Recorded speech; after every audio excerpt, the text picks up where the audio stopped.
Welcome back to XR at Work. I'm Scott. And I'm Dane. That's us, man. Dane, it's a big episode today, man. It's a big discussion.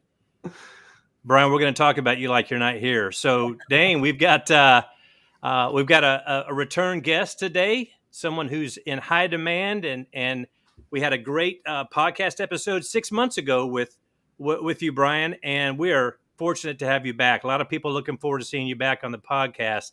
So, welcome back, buddy. Yeah, thank you. It was a lot of fun. I really enjoyed doing that. Yeah. So I'm super excited about this for two reasons. One is because the topic today is near and dear to my heart. Secondly, I just had a big iced coffee. So it is, this may be our first 2-hour podcast episode. We'll see how it goes. I'm going to cut us off if we get. Okay. You can do the, all right. So Brian, welcome back. We'll, get going here on what we want to talk about today. So, Brian, you and I have talked recently and a couple of times about this notion of technology for technology's sake is proving to be frustrating for our frontline. It satisfies really only those that want to see cool toys put in place. It doesn't get adopted. A lot of XR implementations, and I've done them as well. I don't know about you guys, but I've put devices in for maybe the wrong reasons sometimes. But, my big awareness kind of lately has been that, that we've really got to start conversations with our factories and warehouses and shipyards and refineries, whatever the case may be, with the why. What is it? Why are we trying to put technology in place? Kind of what is it that we need to focus on? And I had this big Dane laughs, but I had this big light bulb moment a few weeks ago. I was get out of my truck. I was going on a long run. I got my AirPods on. I'm listening to this new podcast, and it's called Augmented. And I'm like, well, that sounds like me, right? And so I get into this podcast. I get 2 miles out on my run. I'm so into this podcast, and the speaker is talking about his book.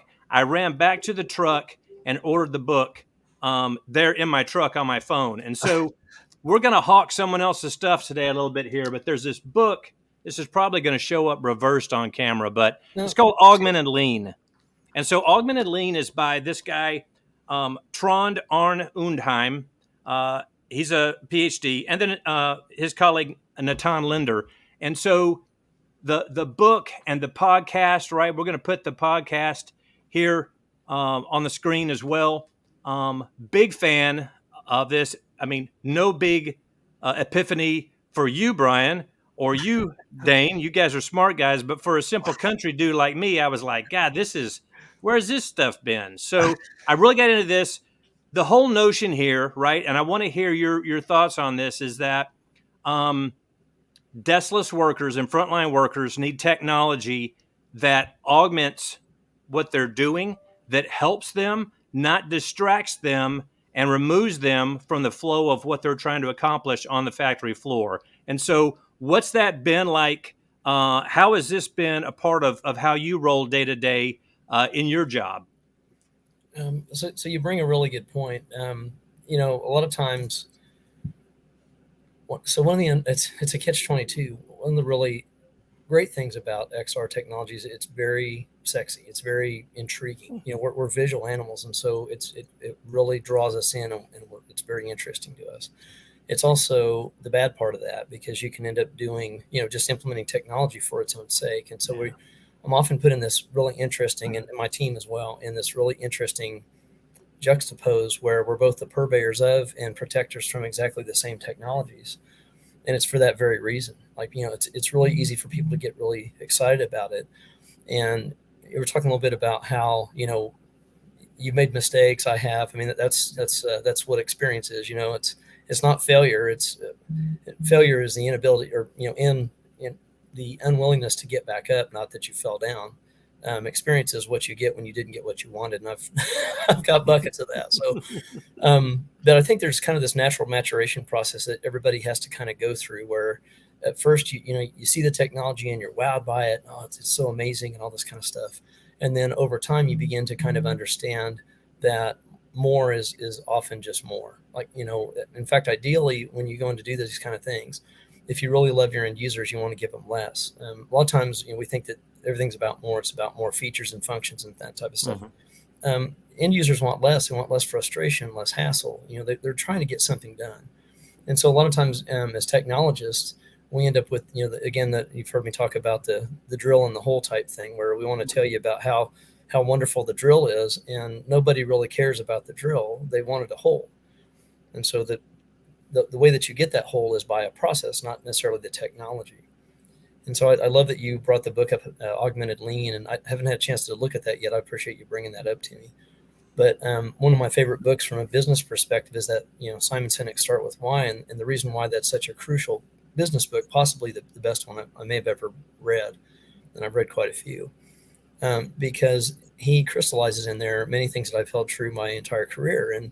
And so in there, he posits you need to really understand, great leaders like great companies have one thing in common, and it's that they have this really laser sharp focus on what their mission is. They understand what their why is. Why am I here? Why am I doing this thing? What am I trying to accomplish? What's the soul of the intention, if you will? And then Simon Sinek says it very, very well when he talks about the golden circles, and he has the center is why, and then around that is the how. Once you understand your why, then you go to how am I going to accomplish this? And then the one outside of that is the what. So, what tools and technologies, how does that manifest itself, kind of a thing. And he talks about how, it's interesting that these great companies maintain that focus on their why, where most of the other companies that kind of come and go lose that focus, and they begin to be focused on the what, because that's how they monetize their business. And so, for example, with Boeing, and I've asked this before, I kind of enjoy doing this when I speak at conferences. I'll ask people, so what's Boeing? And most people say, oh, it's an airplane company. No, Boeing's not just an airplane company. Now, we build airplanes, fair enough, but Boeing is a connection company, in my opinion. We help people and things to coalesce in a time and place.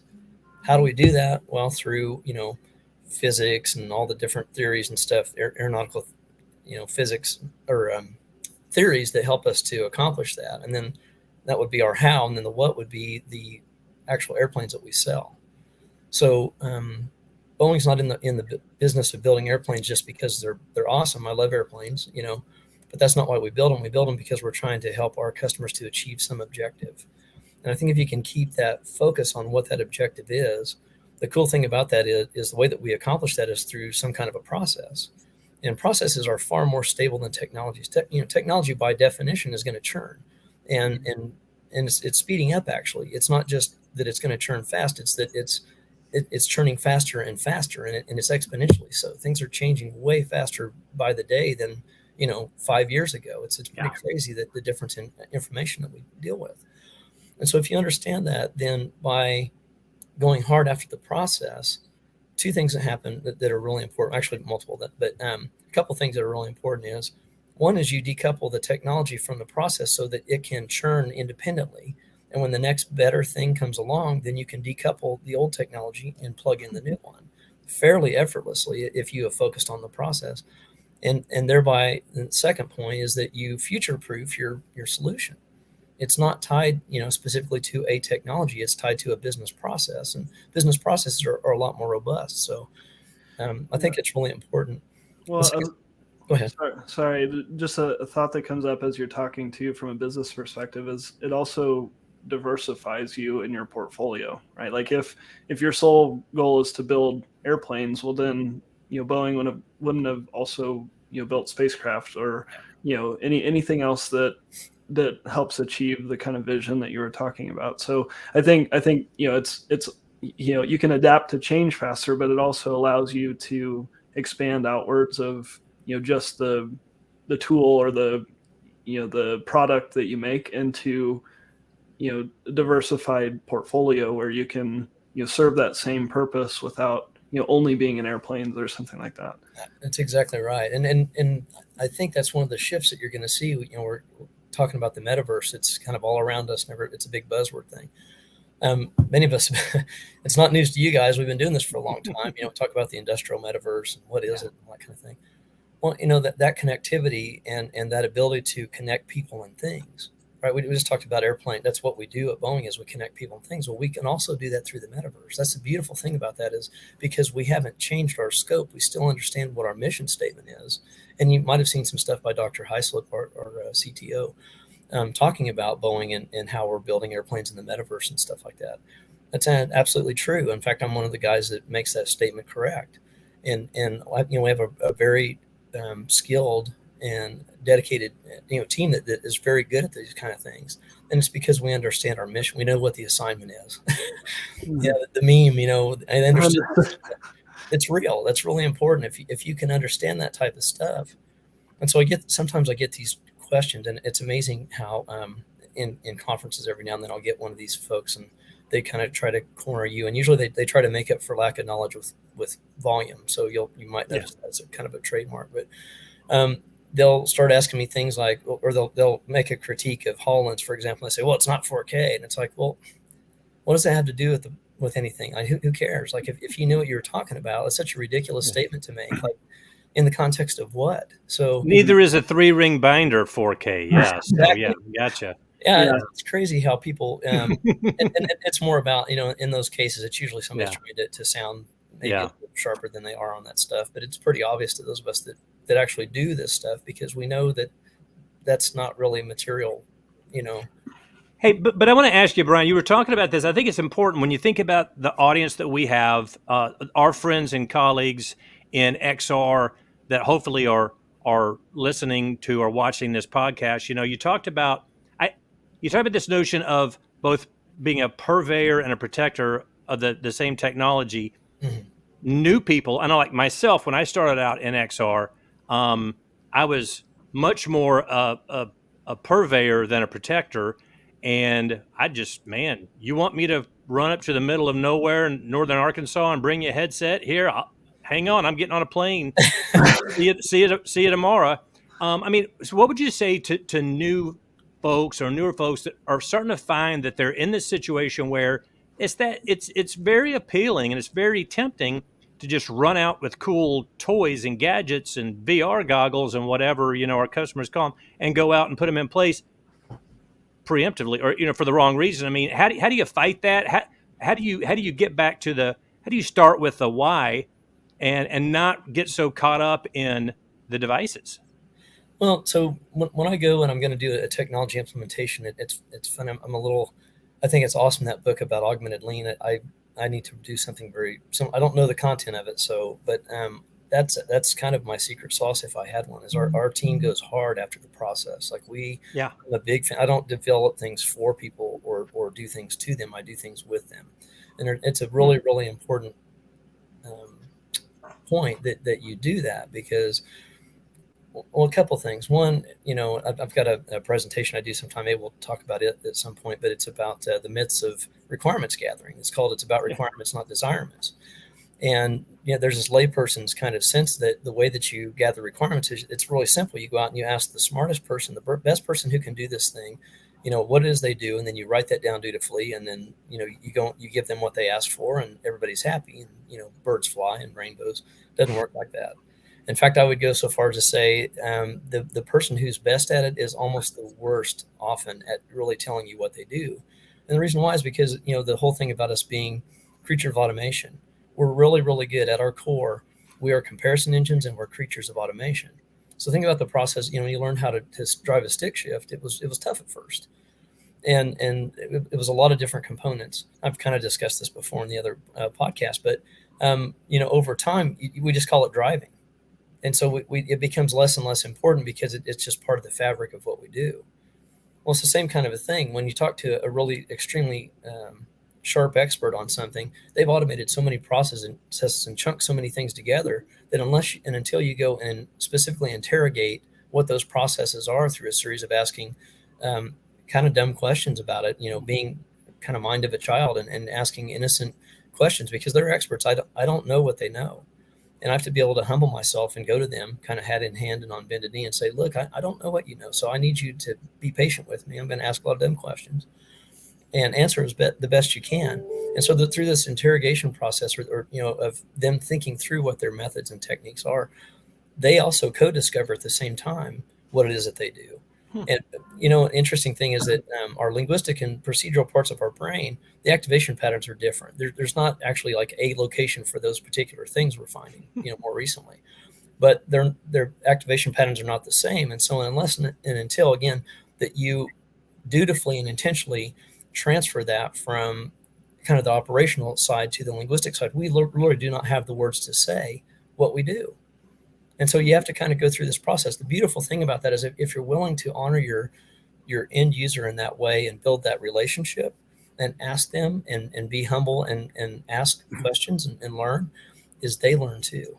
And it's a very bonding thing for the two of you to kind of co-learn, this process as you go through it. I don't think requirements are either created or gathered. I think they're co-discovered. And so if you will adhere to that, and pay them that, honor them with that kind of a relationship-based approach. Two things. One is they also get a better understanding of what they do. Often they couldn't tell you, if you just ask them, because they've automated this stuff.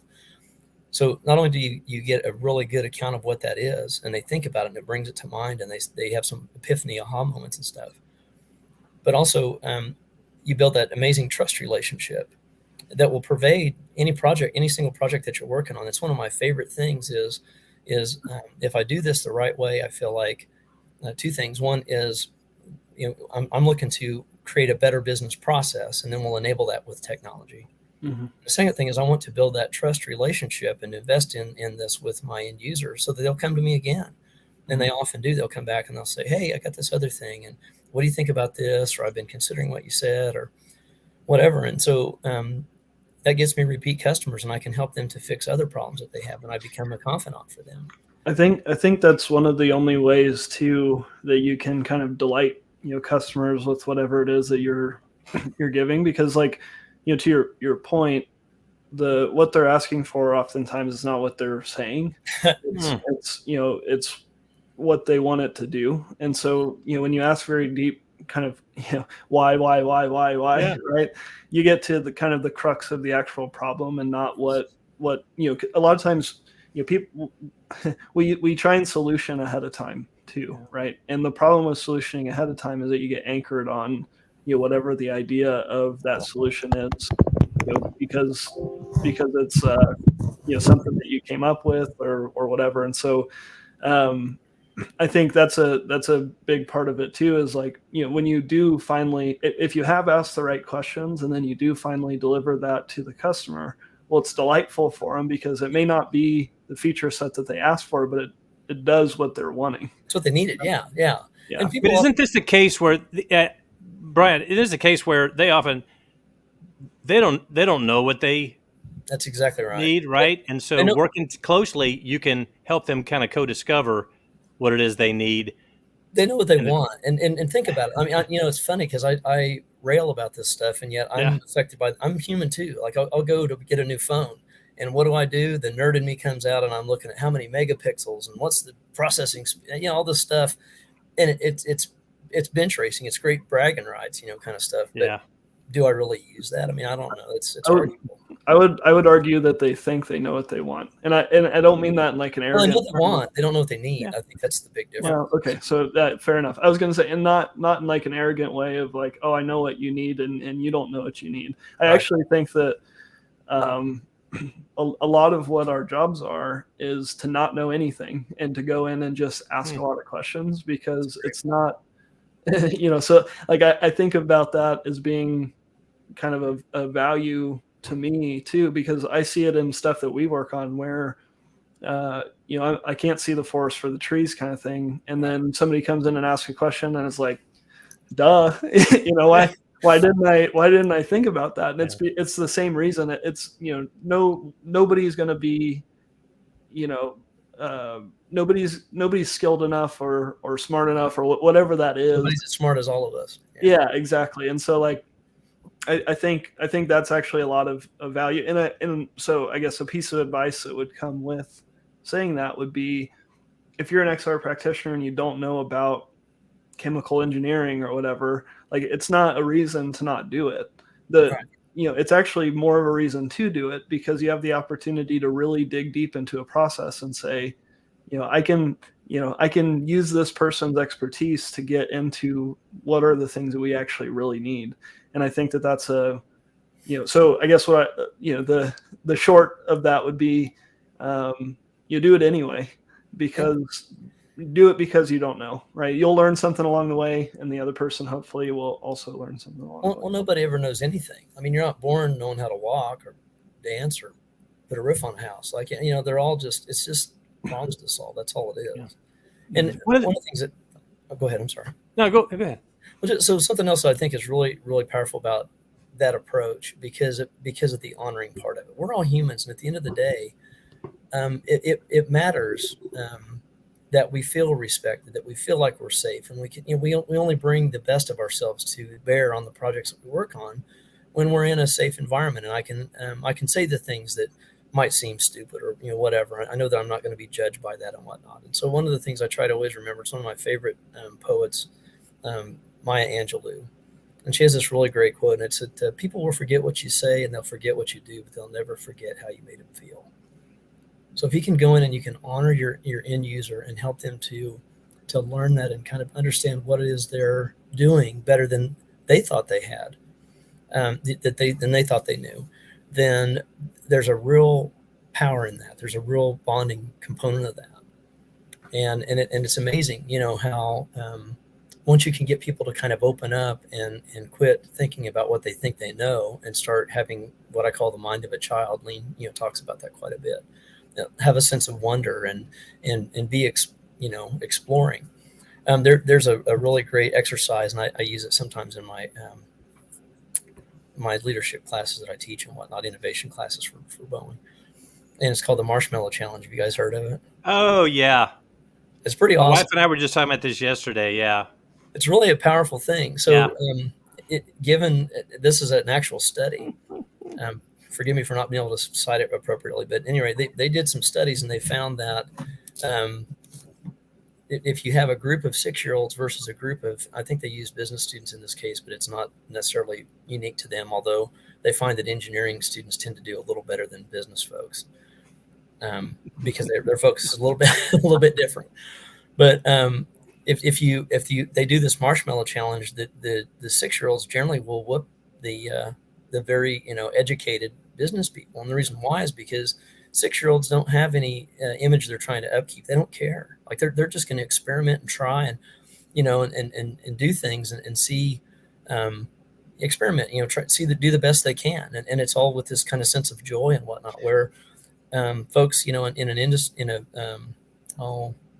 business type environment, they're worried about title and position and authority and all these other kind of garbage status. Things. Nothing to do with what we're trying to do. So let me ask a question though, but isn't that the antithesis of what we've been talking about, which is, make sure that you're not just, doing technology for technology's sake. Like you could say that's experimentation, right? And so is that the antithesis of kind of what we've said, which is, do it for a purpose, or are these kind of distinct, things?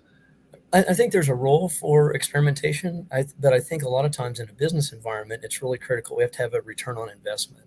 Mm-hmm. And I think a lot of that too, again, you heard me say that that failure is not the act of falling down, it's the act of not getting back up. And experience is what you get when you get what you didn't want. And I think a lot of times we're allergic to that in a business environment because we're so intense and we're so about, what's the ROI? What's the bottom line? Blah, blah, blah. And so a lot of times I'll actually go in and I'll say, well, guess what? We're going to start this new project. What I can guarantee is something is not going to go right. It's not going to go to plan. Let's get over it right now because it is what it is. And the sooner we kind of come to terms with the fact that, it's okay. There's nothing wrong with that. Just learn from it. Don't do it again. That's the power in this kind of stuff. And I don't know anybody who's been successful at anything that hasn't, air quote, failed or hasn't gotten experience that they perhaps didn't know they needed or wanted. But I'm sure you'd agree. There's nothing wrong though with trying to fail less, right? Yeah, I mean nobody goes into this, intending to fail, right? But I think I think that we need to get over that and get over ourselves and quit taking things. Work can be joyful. It doesn't have to be drudgery. It doesn't have to. Can it? Yes. I think it can be. I think you have to have the right kind of attitude, though, and I think you have to set, you have to also walk the talk. You have to, exemplify this stuff, and instead of like beating yourself up when things don't go right, say, well, what's the lesson in this? There's some kind of a lesson. What can I learn from this, and how can I turn this into a benefit? And you have to exhibit that with others as well, I think. I've had this happen to me, in my day job. And I would imagine that others, listen to or watching this podcast have maybe had it as well, where, I come in as employee number one in XR in a global, multi-billion-dollar manufacturing company. And they're early on, there were toes that I stubbed or, failures that I had. And it wasn't just, and maybe some of our listeners have experienced this. It wasn't just, okay, well, all right, that didn't work. Pick yourself back up. It was, okay, that doesn't work, and get out of here, right? That doesn't work at all, and it's never going to work. And why are we even trying this crap in our company? And why did they hire you? I got, just stepped on with the, don't even bother getting back up, because this is BS and it's not ready for enterprise. And so I would encourage new practitioners, right, that you've got to, if you approach it, maybe like you're saying, Brian, if you approach it with this co-discovery process with some humility, right?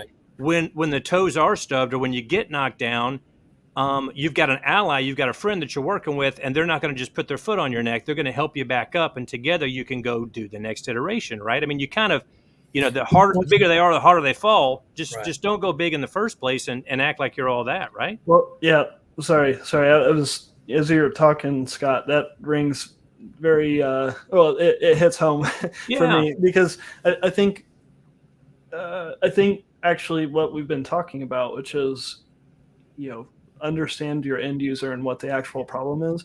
Like, that's critical for your first one, I think, because what happens is if you can get that really right, the first time, and the only way that I know how to get it really right the first time is to do, what we've been talking about. If you can get that really right the first time, then that buys you leeway to be able to, try things that are maybe not as rigid or doesn't have as high of an ROI or, whatever, because you've demonstrated, hey, we can generate value from this thing. We just have to, we've picked the low hanging fruit, and now we're searching the tree kind of thing. And so I think that's maybe something to keep in mind too, is I would, anybody that I talk to about this stuff is like, go small to start with, to find one person who get a win. Yep, we call it go ugly early and often. Ugly early and often. Yep, and and you build successes on success. Sound like this is your dating strategy. What is it? Thanks. You got me. We're going to lose our PG rating on this podcast. No, but so I think a lot of it is we don't manage the expectations. We don't set them appropriately when we start, and we allow that to get out of control. And I think that's really an important feature of this. Right? Everything's a grand experiment. Let's talk about managing expectations, because I think that's something that a lot of people struggle with. We have YouTube videos to contend with on, I don't know if you've seen the AR video, the guy on the bus, and there's like information everywhere, and like it's giving them directions and there's content and whatever. Appreciate that, dude. Yeah. And so somebody, whoever put that together, like, I think it's a great crystallized idea of what the future looks like. Arguably, I wouldn't want that future, right? Well, it's dystopian. That's the point, right? Well, it goes wrong. But I mean, I guess my point in saying that is, people, when you go and look up augmented reality on YouTube, that's what you see. Right. And so I think managing expectations to both kind of management and the end user is a really difficult thing for people in this space, maybe more difficult than, in other technology spaces, because like you said, the technology is so human. And so when people see that, it's really easy to get amped up and go, oh my God, it'd be great if I could get directions, on my next road trip, in a headset, or, XYZ. And then you go and put them in a headset for the first time, and they're like, oh man, you mean like we got to connect this to the internet, and this is, hard to do. And it's like, well, that's the way it goes. Right. Well, so new users are a lot like little kids. If you talk to a 6-year-old, hey, would you like to have cotton candy for lunch? Well, of course, man, cotton candy's awesome. I love cotton candy, but it's going to give you a stomach ache. And so that, to me, again, back to that protector, from and purveyor of that's kind of the role we have to play. We have to do this kind of a Socratic method thing and help them to kind of not talking down to people, but understand, what they're really trying to do, because they don't know. They think they know. They have, they have a want list, a Christmas list, but they don't really know for sure, and it's untested. And so we need to walk them through that kind of testing type of approach. The other thing that I love about the lean stuff, and I'm such a big fan of it, especially like VSMs, one of the most powerful tools I would argue ever in terms of business process improvement. And the reason why is because you go in, first of all, you close your one mouth, like Grandma said, you close your one mouth and you open your two eyes and your two ears, and you drink in what's going on. You actually do a gimbal walk, which means go to where the work is, and you observe and you take in the environment and the relationships and how are people behaving and what's going on, right? So that's a really powerful thing. And if I do a good job of mapping out what the as-is process is, sometimes it doesn't exist. And then you go to like a 3P or Kaikaku type approach where it's greenfield and you use a different set of tools to develop the process from scratch. But if you're improving an existing process, you document it really well. And then when you go through and you work out through a process of each of the steps. So in Lean, when you're evaluating your current, it's called your current state map, right? You go through and you evaluate each step and you say, is it done right the first time, every time? Is it something my customer would willingly pay for, find value in? And does it transform the form, fit, or function of the last thing that happened? And if it doesn't satisfy all three, it can't be value added. Now, it could be non-value, but necessary. All the non-value we want to get rid of immediately. Sometimes there's some non-value but necessary, and usually what that is a setup step for the next value add step. What I do with those is I integrate them into the value add step, so I chunk it a little bit bigger, right? So once I call it wire brushing. Once I wire brush the process, the really beautiful thing is this new future state map. When you take that and compare it to your current state, the delta between those is called your return on investment. And so if again, here's another benefit of going after the process first, is if you do that correctly, you have actually math, you have hard figures in terms of days, dollars, head count, all these expenses, what it's going to cost. And you can say, does it make sense to pursue this? Right. So you can test your assumptions ahead of time without spending a nickel. And the other thing is prototyping stuff with paper and that type of stuff. There's nothing wrong with that. And in fact, low fidelity prototypes are one of the best weapons for really doing a good job on implementing technology, in my opinion. But Dan, I think to what you said, I think you're right, Brian. But Dan, you touched on this, right? We've got to manage expectations, because my customers, a lot of times, they've seen Iron Man movies and they think that that's what I'm going to give them in a paper factory in, Spokane, Washington. We got to manage those expectations, because they don't need all that and they couldn't use it if we gave it to them. Right. But I also focus a little bit on the numbers, right, and the metrics. And it's like, well, what if we could reduce repair time by 5%? 5%, that's nothing, Yeah, but 5% over how many repairs you do on this machine in a month and a year, and what's the burden rate? Now it starts to look, and it's like, let's manage expectations that we're not going to remove the need for downtime on a machine, or repairs are never going to be needed. But let's set some realistic expectations and manage those around how XR and the related technologies can have an impact on those metrics, right? Because they know the numbers, and they also know, if they're smart, they know that impacting mean time between failure by a small percentage amplified, over the course of a month or a year, means a lot of savings. So one of the things that people don't really understand well, especially relative to aerospace or medical and probably the industry that you're in as well, in our private lives, a lot of times we internalize things and we relate them to kind of how in our private lives, how they are. Like, so, medical is a lot like aerospace in that it's highly regulated. It's very expensive. Lives are lost if you make a mistake. Like it's they're very similar. One of the things that's really kind of powerful to think about that is that in our private lives, if we make a mistake, we have to we do it again. So it cost me twice. I did it. I redo it. No problem. In aerospace, it's at least a 5-factor increase And that's at barest of minimums. And here's how. I did it. I have to undo it. I have to redo it. Each of those has to be documented. I have impacts to labor, schedule, materials. Like it spirals out of control. So if we're honest, on average, it's probably about a 10-fold increase in terms of the cost of poor quality. So go hard after the process. That's what rings the till. What's what actually pays us, and make sure. And that's that part I just talked about, the litmus done right the first time, every time. Right. So if you can understand that and what that costs you, then like you're saying, it's also a death of 1,000 cuts.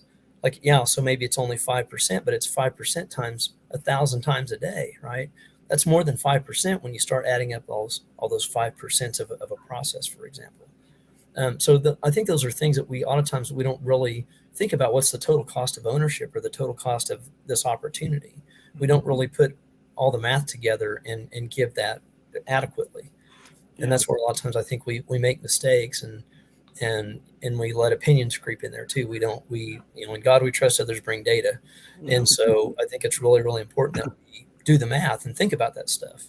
Well, and to your point too, like a 5% gain here also can cascade to 100% gain further down the line in the process if XYZ. So like that's a part of what we're talking about here too, as far as understanding the customer. Like, and I don't want to get too redundant on this discussion, but like if you do that right, then you're not looking at 5% in the increment. You're looking at a much larger gain in the chain. And I think the earlier you get in that work process too, the better it is, because you can cascade that over many different steps in the process. Well, and you bring a really good point, Dane, and that's that 5% at the beginning of a process versus 5% at the end is not the same at all. That's right. And so there's a big power that people they ignore. They don't really understand it, that the earlier in the process you can correct things. It's a snowball going down a hill. And so the later in the process, it compounds itself, and it's an exponential curve. So it's better to start saving for retirement at 22 than it is to start saving for retirement at 64. That's exactly right. That's what I tell my kids. Yeah. It's the same thing. Yes. It compounds. It really does. It's interesting. Yeah. I think a lot of opportunity, right? The ROI is there. I mean, the value is there. I think we just need to not get out over the tip of our skis and start bringing out shiny toys into meetings. Start with the why, right? Mm-hmm. Yeah. Well, and I think too, so I have, there's the only challenge that I have is that if you don't ever try something new, right? You don't ever buy a new headset, that even if you don't necessarily have a plan for, or, try it at a conference. That's one of the benefits I will say about conferences is you can kind of, at a very low cost, get that first experience and really understand. But I also don't want to like squash the need to try things, first, because, to me, I think about trying things as like, these are tools in the toolbox. And so when you go and you actually, get to the end with your customer and they say this, you figure out what the real need is. If your purview into, what the solution could be is so narrow because you've never tried anything new, well, then, you're going to get a subpar solution because there's likely a bigger market. So if I was going to be devil's advocate in this discussion, I would say, I think, I think maybe the middle ground is that you buy one and you have one team that tries it and one team that understands where that fits in their toolbox. And then when they go to talk to people, you can scale to additional devices or whatever it is. But oftentimes we see all kinds of companies that it's like, jumped in and went from 0 to 500 headsets or whatever in one go. And it's like, number one, I'm sorry to whoever's going to manage those devices within your business. But, number two, you're much better focused on one application, driving that to value, than you will be trying to manage, 500 different applications. Even if they're higher value applications, likely you're not going to achieve the full value because you're going to have to, split your attention between all these different things. But I think we can agree, you don't walk out to a new factory, step into the conference room with a bunch of stakeholders, lay out 15 devices and go, all right, which one looks the coolest? Let's use it. I mean, it's the opposite of that, right? Yeah. Brian's head just exploded. Yeah. That's a fool's errand. You don't want to do that. You have to be, you should have told me that 4 years ago, buddy. Thank you. I think we've all probably made that mistake, early on, but, yeah, I think that's a really good point though, Scott, that you bring is that, it should be when we're as technologists, we need to kind of be the smartest person in the room relative to the technology that we're bringing, and ideally on the process as well, so that we can speak and we can act as that bridge over kind of troubled waters between the technology and the business need and then end user wants. I think we need to be the smartest person in the room from a technology perspective, but I don't think that you're ever gonna. I've never been the smartest person in the room from a process perspective. Or anything like that. No. Well, because it's not. In fact, that's why the humility and stuff, right? Yeah, that's way to get dumb, like your well, dad says, right? It's like your friend Brian says. I thought Scott was going to say get dumb like Dane, and I was like, dumb like Dane. I was going to say dumb like Brian, but like Brian said, yeah. Yeah, dumb like Dane sounds like the next X-Artwork slogan. Come on, man. But no, I don't want to cut off this this conversation either, because I think this is really valuable. But I do want to be cognizant of time, and let's do it every 6 months. Yeah, sounds good. We'll have you on. And one thing I did also want to call out, at the end of the podcast is this is actually the year mark for X-Artwork, so it's very exciting for us. We appreciate our community and the engagement that you guys have with us. We've had a lot of fun over the last year or so, getting to meet you guys in person, as well as interacting with you, digitally on LinkedIn and other places. So continue to comment. Let us know what you're experiencing. Let us know what you're looking for as far as guidance, and we'll try and do our best to find people in the community that can, both we can connect with you, personally, and then also do things like this where we're interacting directly on the podcast. But we have a couple announcements too. We've gotten the Spotify X-Artwork account set up. So if you guys prefer Spotify to YouTube, if you're running like Scott, and we don't have a book to sell you, but we might have a shirt or something. And so the Spotify's open. We're looking at other options as well, and then we're looking into being able to do more in-person events, as well as swag and some other things. So if you got a lot of value out of this, if you're not already subscribed, please go to YouTube and subscribe to us.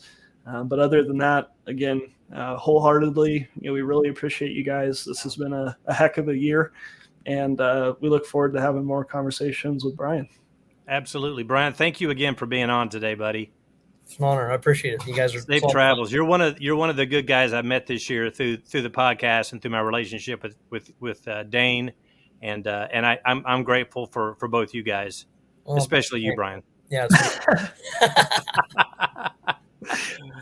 All right. See you guys. Take care. Thank you.